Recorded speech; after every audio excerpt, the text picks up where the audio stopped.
কেউ আছেন? ও আচ্ছা, আপনারা ভিক্ষা নিতে আসছেন? আচ্ছা দাঁড়ান, আমি ভিক্ষা দিতেছি। চাল দেবো নাকি টাকা দিব? না মা, আমরা ভিক্ষুক না। ভিক্ষুক না? তাহলে কি?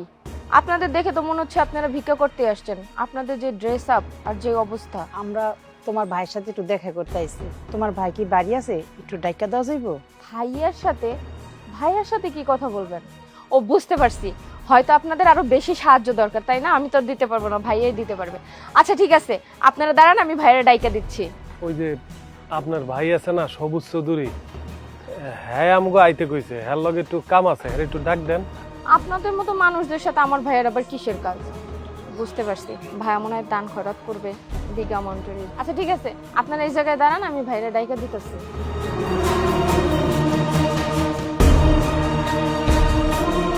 এই শুনেন, একটা কাজ করেন, আপনি একটু দূরে গিয়ে দাঁড়ান, আমি ডাক দিচ্ছি। ভাইজান, ভাইয়া। ওই ও কিতাবে এই কি তুই চেপে মাই এত চিল্লাচিল্লি কি তার লাগি? ভাইয়া, এই যে লোকগুলো তোমার সাথে দেখা করতে আসছে, তুমি নাকি ডেকে পাঠাইছো? এ তোরা খেগুর পরে বাবা, তোরা তো চিনলাম না। কি? তুমি ডাকো নাই আর চিনো না?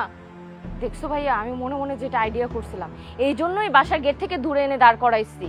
জানো, আমি ভাবছি ওরা চুরি চামারি করতে আসছে, এখন দেখি তাই কথা কাজে তো মিলে নাই। আমারে বলে তোমারে চেনে, তুমি ডাইকা পাঠাইছো, আবার তুমি বলো চেনে না। দেখছো? ঠিকই কইছো, তো আমার এই বোনটা যদি না থাকতো, কলিজার টুকরা বোন যদি না থাকতো, সে তো ফাইলিং করে দিল না। এরকম গরিব বেশ দরিয়া বিভিন্ন জায়গায় গিয়া সোনার উপকলতা চুরি করলে এ সুরবাট পারি কি তার লাগি বাবা? যা যা।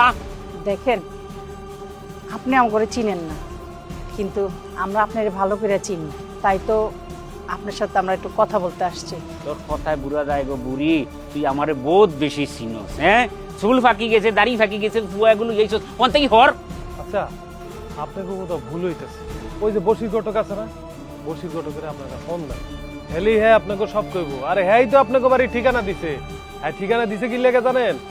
ওই যে আপনারা যে পোলার লাগে বিয়ে ঠিক করছেন না, এই পাত্রই হয়েছি আমি। আশ্চর্য, কত বড় সাহস বসির ঘটকের! আমি না আরে মাইরাই ফেলবো। এই সমস্ত ফকিন্নিকে নিয়ে আসছে আমার জামাই বানানোর জন্য। আর ভাইয়া, তুমি তোমার রুচি এত নিচে নামে কিভাবে? তুমি কি দেখে শুনে তারপর ঠিক করনি? আমি বুঝতে পারছি তুমি কেন এই প্ল্যানিং করছো, আমার মাথায় এখন ঢুকছে। আমাকে এই ফকিন্নির সাথে বিদায় করে তুমি আমাদের সমস্ত সম্পত্তি একাই ভোগ করবা, কারণ এই ফকিন্নির সাথে গেলে তোর কোনো জোর ক্ষমতাই নাই যে আমার সম্পত্তি আমাকে আদায় করে দিবে। তুমি ভালো প্ল্যানিং করছো, কিন্তু আমিও নাসরবান্দা। এই ছেলেরে কোনোদিনও আমি বিয়ে করবো না, দরকারে আর জীবন কুমারী থাকবো এই বাড়িতে। নাউমান নাউমান ই একটা কথা কইলেন রে আমার কলিজার টুকরা বোন। আমি কি তার লাগিবে ধন সম্পদ মাইরা গাইতাম, বাবাই দিয়া গেছন, মাইজে দিয়া গেছন, সকলতা তোর। আর ইগো খানতে গেছে আর বসির ঘটক। ও এ আবাদির ফুয়া ইতারে কি তার লাগি ফাটাইছে। ভাইয়া, আমি বুঝতে পারছি এখন গন্ডগোলটা আসলে বসির ঘটক ঘটাইছে। তুমি একটা ফোন দাও, ওরে এখনই ফোন দিয়ে আমাদের বাড়িতে ডাকো। আমি ওরে আজকে এমন শিক্ষা দিব, সারা জীবনে আমার কথা মনে রাখবে। ফোন দাও, ফোন দাও। আচ্ছা আচ্ছা ঠিক আছে, দেখলাম, ফোন দিলাম। হ্যালো, এ বসির মিয়া, তুমি খানো আমার বাড়ি এক্ষুনি আইবাই মিয়া। ফাইদামে শুরু করছো, চালু আও।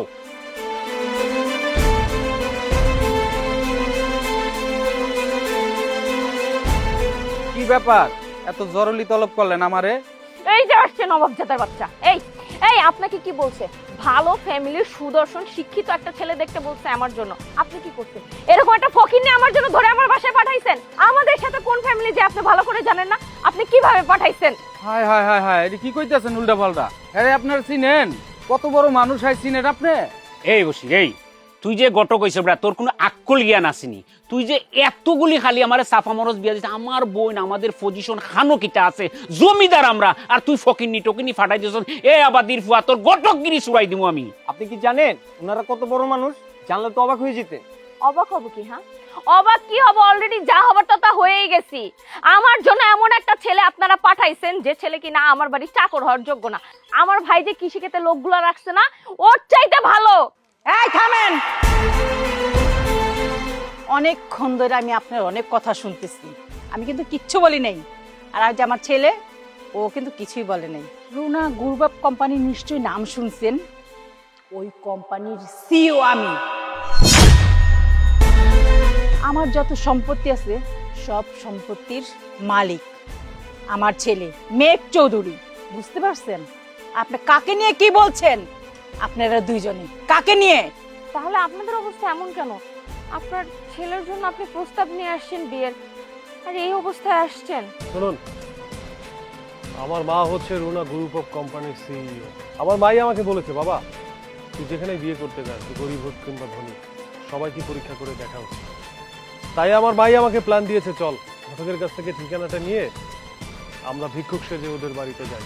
আমাদেরকে সাধারণ পোশাকে দেখলে ওদের আসল চরিত্রটা বেরিয়ে আসবে। সত্যি সত্যি আপনাদের আসল চরিত্রটা বেরিয়ে এসেছে। আপনারা কি, হ্যাঁ, আপনারা মানুষকে মূল্যায়ন করতে পারেন না? আরে কারো সাথে বিয়ে ঠিক হলে আপনাদের পছন্দ না হলে আপনারা বলে দিবেন।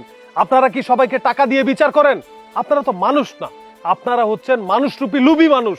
ভাই সাহেব, নাউমান ভুল করে লেছি। আপনি তো এটা ফ্র্যাঙ্ক করছেন আমি জানি না।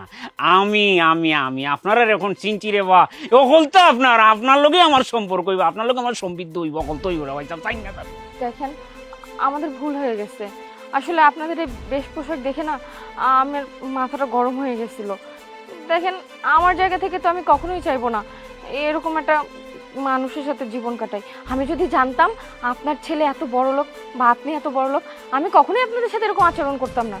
আমার ভুল হয়েছে, দয়া করে আপনারা আমাকে মাফ করে দেন। হয়েছে, আমাদের কাছে আর ক্ষমা চাইতে হবে না। শুনুন, কিছুক্ষণ আগে আমাদের কুকুরের মতো দূর দূর করে তাড়িয়ে দেওয়ার জন্য আপনারা দুজন তড়িঘড়ি করছিলেন, আর এখন যেই শুনেছেন আমার মা অনেক ধনী, সব সম্পত্তির মালিক আমি, এখন আমাদের সাথে সম্পর্ক করতে চাচ্ছেন? শুনুন, এমন মানুষের সাথে সম্পর্ক করা যাবে না যে কিনা মানুষের চেয়ে টাকাকে মূল্যায়ন করে। এই সব মানুষ বিপদের সময় কখনো পাশে থাকে না। আর যেই মানুষ টাকাকে না মানুষকে ভালোবাসে, সেই মানুষের টাকা না থাকলেও একদিন আল্লাহ তাআলা টাকা দিয়ে দেবে। আগে আপনারা ভালো হন, তারপরে বড় মানুষের সাথে সম্পর্ক করার চেষ্টা করবেন, আর নাহলে সারা জীবন তিরস্কারের শিকার হবেন। মা, চলো। এই গুলামের ফুরি, তুই খানো কিতা করছো? এই বর্ষির গটকের সম্বন্ধে তুই জানোস নি? মিনিমাম 1.5 থেকে 2,000 বিয়া মানুষের লামাইয়া দিছে। আমি ওরে আজ পর্যন্ত খালি ভালো একটা ফাটি পাওয়ার লাগিয়া, ভালো একটা মালদার ফাটি পাওয়ার লাগিয়া খালি কইছি বাসি একটু চেকানে, কিন্তু জিনিস দিবে গুটিলাল। এখন তো আমও গেল, সালাও গেল, ফরিক মনে হয় তোর এখন খুব দেখতে একটা আবাদির বা ফকিনির গেছে বিয়া দিব, যেটা তোরে ডিজার্ভ করে ওটাই করা দরকার।